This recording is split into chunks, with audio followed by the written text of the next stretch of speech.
বেশ কয়েকদিন থেকে রাজধানী ঢাকাসহ সারা দেশে করোনার নতুন একটি ভ্যারিয়েন্টে আক্রান্তের সংখ্যা দিন দিন বেড়েই চলছে। গত ৫ জুন এই ভ্যারিয়েন্টে এক ব্যক্তির মৃত্যু হলে নড়েচড়ে বসে প্রশাসন জারি করা হয়েছে নানা নির্দেশনা। এই পরিস্থিতিতে সাধারণ মানুষের মাঝে বিরাজ করছে আতঙ্ক ও উত্তেজনা, তবে জনস্বাস্থ্য বিশেষজ্ঞ ও ভাইরোলজিস্টরা বলছেন, এ নিয়ে দুশ্চিন্তার কিছু নেই, সতর্ক থাকতে হবে, নিতে হবে ব্যবস্থা।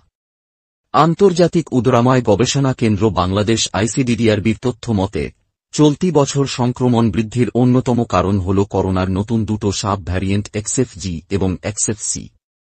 এগুলো ওমিক্রন JN.1-এর একটি উপশাখা। সবচেয়ে বেশি মানুষ আক্রান্ত হচ্ছেন এক্সএফজিতে। এই ভ্যারিয়েন্টের সংক্রমণ ক্ষমতা বেশি, ফলে স্বাস্থ্যবিধি না মানলে তা দ্রুত ছড়িয়ে পড়ার আশঙ্কা রয়েছে। করোনার নতুন উপধরনটি সম্পর্কে যা জানা যাচ্ছে, পূর্ববর্তী রূপগুলোর তুলনায় দ্রুত ছড়াতে পারে। কখনো কখনো প্রচলিত পরীক্ষায় ধরা নাও পড়তে পারে, ক্লাসিক্যাল লক্ষণ বা উপসর্গ নাও হতে পারে। করোনার নতুন উপধরনের লক্ষণ হল গিঁটে ব্যথা, মাথা ব্যথা, গলা ব্যথা, পিঠে ব্যথা, ক্লান্তি, ক্ষুধা হ্রাস, হালকা থেকে মাঝারি শ্বাসকষ্ট, নিউমোনিয়া। অনেক ক্ষেত্রেই নাকের সোয়াব পরীক্ষা করে এই উপধরনের ভাইরাস পাওয়া যায় না।